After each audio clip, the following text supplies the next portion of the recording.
Hello everyone, and welcome back to my nightstand horror show. Today I have a bit of a winter themed Goosebumps book. It's the Abominable Snowman of Pasadena. And I know Christmas has passed, but here in Canada it's still snowy outside. It's the middle of, well, when I'm filming this, it's between Christmas and New Year's, and really the Christmassy kind of energy sort of lasts through January into February. So I figured I'd give this one a try. I actually have not read this one before. Let me know if you have. So it will be a first read for me, but I'm excited. You can take a look at him there. He's got some snow on him. It looks like an interesting one, so I am excited to give it a read through. Thank you so much for being here. I hope you enjoy it. I hope I enjoy it too. I'm sure we will though, because it's Goosebumps.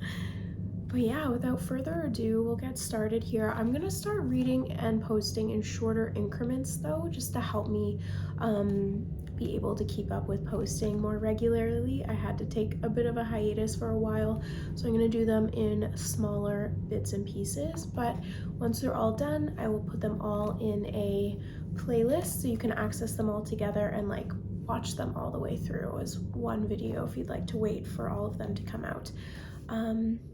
Yeah, so let's get started with The Abominable Snowman of Pasadena, Chapter 1. All my life I've wanted to see snow. My name is Jordan Blake. My life has been 12 years of sun, sand, and chlorine. I never felt cold ever, unless you count air-conditioned supermarkets, and I don't. It doesn't snow in the supermarket.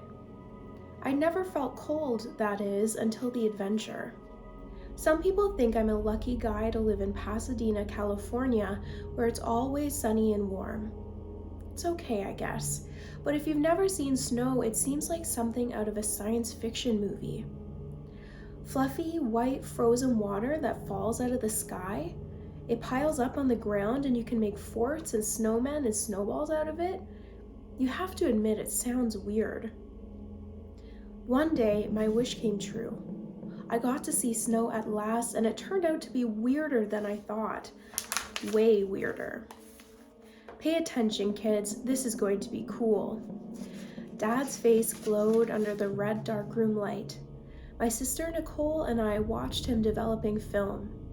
With a pair of tongs, he dipped a sheet of special paper in a chemical bath. I've watched Dad develop film all my life. He's a professional photographer, but I'd never seen him so excited about photos before, and that's saying a lot. Dad takes nature photos. Well, actually, he takes pictures of everything. He never stops taking pictures. My mom says that once when I was a baby, I saw Dad and screamed. I didn't recognize him without a camera in front of his face. I used to think he had a zoom lens for a nose.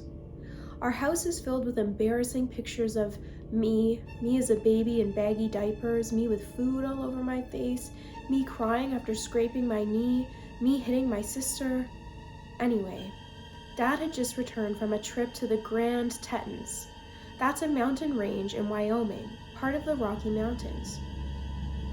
He was all worked up about the pictures he took there. I wish you kids had seen those bears, Dad said. A whole family of them. The cubs reminded me of you two, always teasing each other. Teasing. Dad thinks Nicole and I tease each other. That's putting it mildly. Nicole, Miss Know-It-All, drives me crazy. Sometimes I wish she'd never been born. I've made it my mission to make her feel the same way. I mean, I try to make her wish she'd never been born. You should have taken us with you to the Grand Tetons, Dad, I complained. It's very cold in Wyoming this time of year, Nicole said. How do you know, Brainiac? I jabbed her in the ribs. You've never been to Wyoming. I read up on it while Dad was away, she explained. Of course. There's a picture book about it in the library if you want to know more, Jordan. It's just right for you. It's for first graders. I couldn't think of anything to say back. That's my problem. I'm too slow with the comebacks. so I jabbed her again. Hey, Dad murmured. No jabbing. I'm working here. Dumb Nicole. Not that she's dumb. She's really smart, but in a dumb way. That's my opinion. She's so smart she skipped 5th grade and landed in my class. She's a year younger than I am, and she's in my class, and she gets straight A's. Dad's pictures floated in the chemical bath, slowly becoming clear. Did it snow in the mountains while you were there, Dad? I asked. Sure, it snowed, Dad replied. He was concentrating on his work. Did you go skiing? I asked. Dad shook his head. I was too busy working. How about ice skating? Nicole asked. Nicole acts as if she knows everything, but like me, she'd never seen snow either. We never left South California, and you could tell by looking at us. We're both tan all year round. Nicole's hair is greenish blonde from the chlorine in the community pool, and mine is brown with blonde streaks. We're on the school swim team. I'll bet it's snowing at Mom's house right now, Nicole said. Could be, Dad replied. Mom and Dad are divorced. Mom just moved to Pennsylvania. We were going to spend the summer with her, but we stayed in California with Dad to finish out the school year. Mom sent us some pictures of her new house. It was covered with snow. I stared at the pictures, trying to imagine the cold. I wish we stayed at Mom's house while you were gone, I said. Jordan, we've been over this. Dad sounded a little impatient. You can visit your mother when she's settled. She hasn't even bought furniture yet. Where would you sleep? I'd rather sleep on a bare floor than listen to Mrs. Witchins snoring on the couch, I grumbled. Mrs. Witchins stayed with Nicole and me while Dad was away. She was a nightmare. Every morning we had to clean our rooms. She actually inspected them for dust. And every single night she served us liver, Brussels sprouts, and fish head soup with a tall glass of soy milk. Her name's not Witchins, Nicole corrected. It's Hitchens. I know that, Nicole, I retorted. Under the red light in the dark room, the photos grew clearer. I heard excitement in Dad's voice. If these shots come out well, I can publish them in a book, he said. I will call it The Brown Bears of Wyoming by Garrison Blake. Yes, that has a nice ring to it. He stopped to pull a photo out of the liquid. It dripped as he stared at it. That's weird, he murmured. What's weird? Nicole asked. He set the picture down without saying anything. Nicole and I glanced at it. Dad, Nicole said, I hate to break it to you, but that looks like a teddy bear. It was a picture of a teddy bear. A stuffed brown toy bear with a lopsided grin sitting in the grass. Not the kind of creature you usually find in the Grand Tetons. There must be some mistake, Dad said. Wait until the rest of the photos develop. You'll see, they're amazing. He pulled up another picture. He studied it. Huh? I grabbed the photo. Another teddy bear. Dad picked up the third picture, then a fourth. He moved faster and faster. More teddy bears, he cried. He was frantic, even in the dark room. I could see the panic on his face. What's going on? He shouted. Where are the photos I took? Chapter 2. Dad, Nicole began, are you sure those bears you saw were real? Of course I'm sure, Dad boomed at her. I know the difference between a brown bear and a teddy bear. He began to pace back and forth across the dark room floor. Did I lose the film somehow? He murmured, clutching his head with one hand. Could someone have switched it? The weird part is that you were taking pictures of bears, Nicole noted, and you ended up with teddy bears. That's just so strange. Dad furiously tapped his hands on the developing table. He muttered to himself. He was starting to lose it. Did I lose the film on the plane somehow? Switch carry-on bags with someone else, maybe? I turned my back to Dad, my shoulders shaking. Jordan, what's the matter? Dad grabbed my shoulders. Are you all right? He spun me around. Jordan, Dad cried. You're laughing. Nicole crossed her arms. She narrowed her eyes at me. What did you do to Dad's pictures? Dad frowned. His voice was calmer now. All right, Jordan, what's the big joke? I gasped for breath, trying to stop laughing. Don't worry, Dad, your pictures are okay. He shoved one of the teddy bear shots in my face. Okay? You call this okay? I borrowed your camera before you left for Wyoming, I explained. I took a bunch of shots of my old teddy bear for a joke. The rest of the film should have your real bears on it. I can't resist a good practical joke. Nicole said, I had nothing to do with it, Dad, I swear. Little Miss Goody-Goody. Dad shook his head. A joke. He turned back to the photos and developed a few more. The next shot showed a real bear cub fishing in a stream. Dad laughed. You know, he said, putting the picture of the real bear next to one of the teddy bear shots, they don't look as different as you'd think. I knew Dad wouldn't stay angry. He never does. That's one reason I like to play tricks on him. He likes to play practical jokes, too. Did I ever tell you about the trick I pulled on Joe Morrison, he asked. Joe Morrison is a photographer friend of Dad's. Joe had just gotten back from Africa, where he had spent months photographing gorillas. He was all excited about these fabulous gorilla shots he'd taken. I saw the pictures and they were really spectacular. Joe had a big meeting set up with the editor of a nature magazine. He was going to go in, show the editor these photos. He was sure the magazine would snap them up in a second.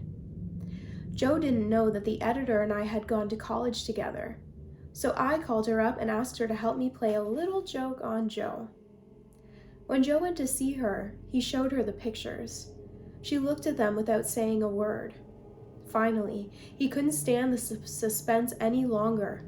He blurted out, well, do you like them or not? He's an impatient guy, Joe. What did she say? I asked. She frowned and said, you're a good photographer, Mr. Morrison, but I'm afraid you've been tricked. These creatures you photographed aren't gorillas at all. Joe's jaw practically fell off his face. He said, what do you mean they're not gorillas? She said with a perfectly straight face, they are people in gorilla suits. Can't you tell the difference between a real gorilla and a man in a gorilla suit, Mr. Morrison? I chuckled. Nicole asked, then what happened? Joe practically had a nervous breakdown. He snatched up the photos and stared at them. He shouted, I don't get it. How could that happen? I spent 6 months of my life studying people in gorilla suits. Finally, the editor burst out laughing and told him it was a joke. She loved the photos and wanted to publish them. Joe wouldn't believe her at first. It took her 15 minutes to get him to calm down. Dad and I both laughed. I think that's really mean, Dad, Nicole scolded. I get my joker streak from Dad. And Nicole takes after Mom. She's more practical. Joe thought it was funny once he got over the shock, Dad assured her. He's played his share of tricks on me, believe me. Dad swished another photo through the chemical bath. Then he held it up with his tongs. It showed 2 bear cubs wrestling. He smiled with satisfaction. This roll came out great, he said, but I've got a lot more work to do in here, kids. Go on outside for a while, okay? He turned the red light off and flipped on the normal light. Nicole opened the door. Don't get all messed up and dirty, though, Dad added. We're all going out to dinner tonight. I want to celebrate my luck with the brown bears.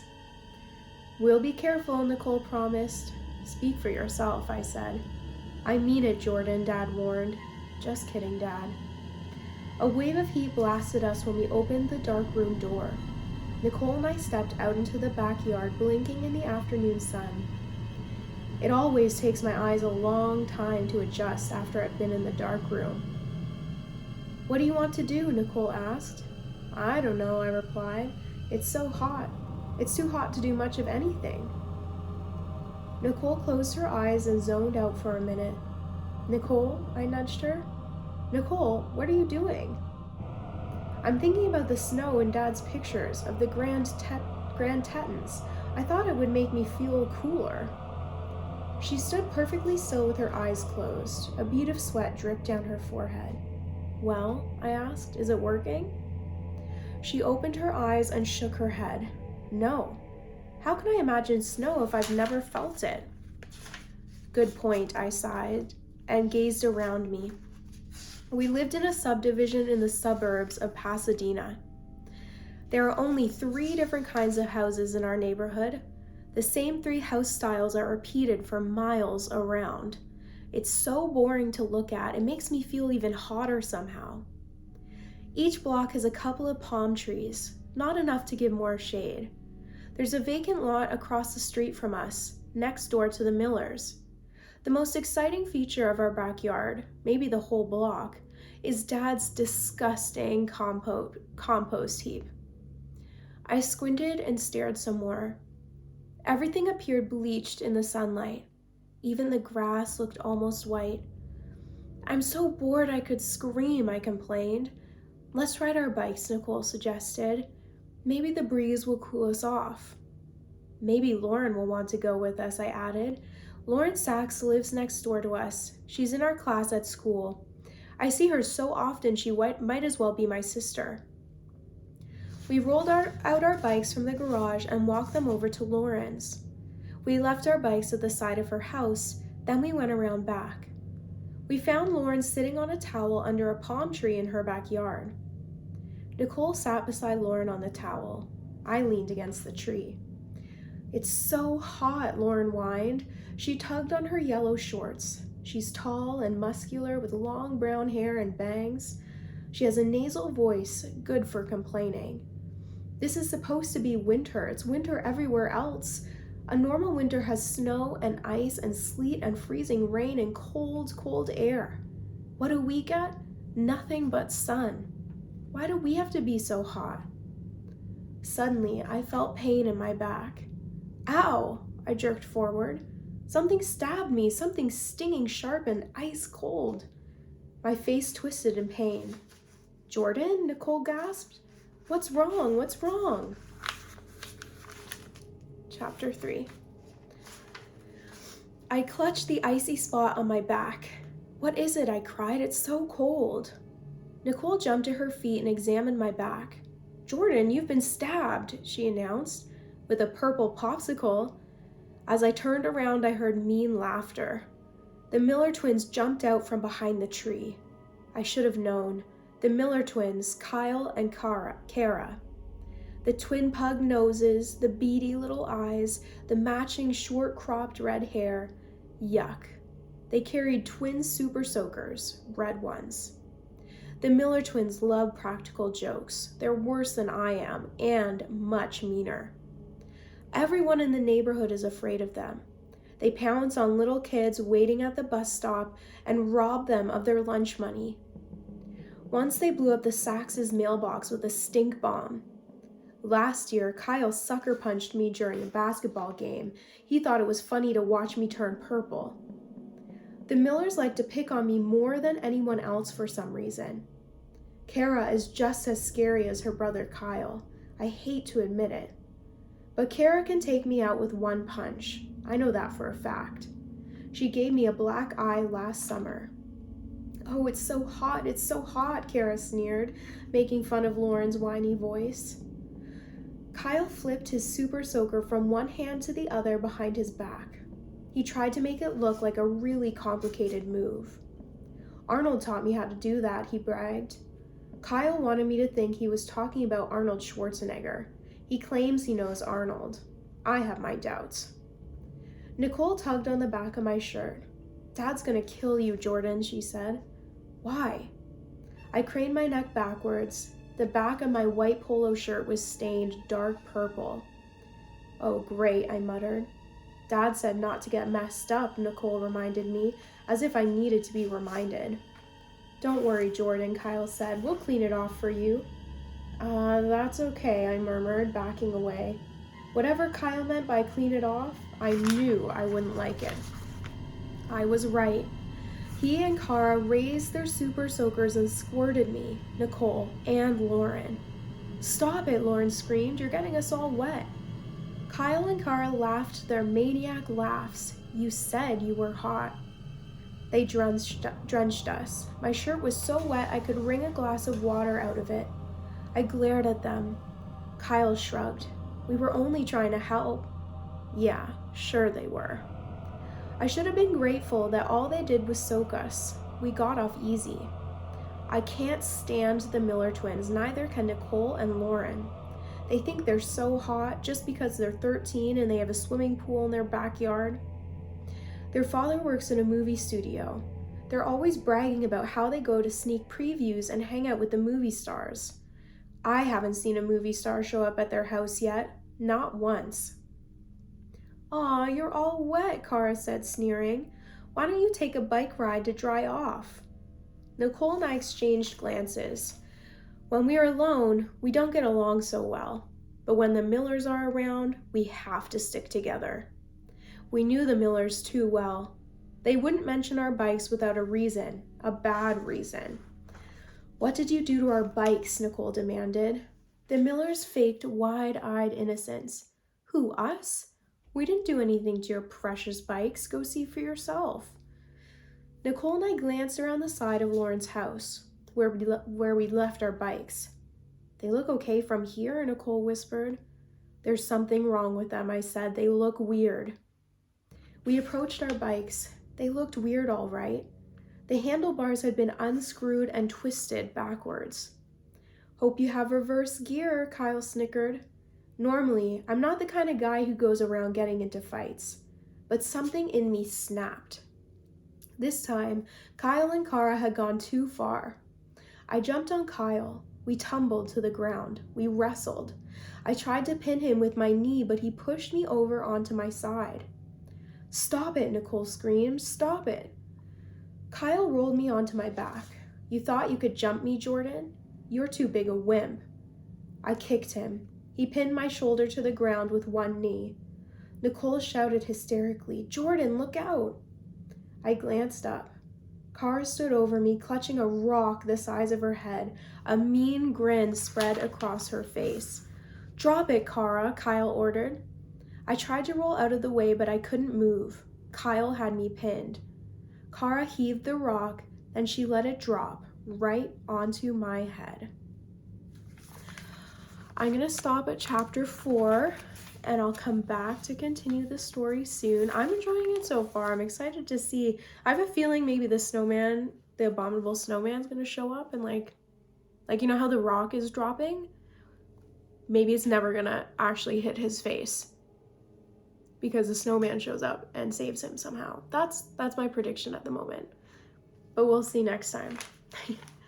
I hope you're enjoying it so far. Thank you so much for reading along with me with my little nightstand horror show, and I will see you next time. Bye.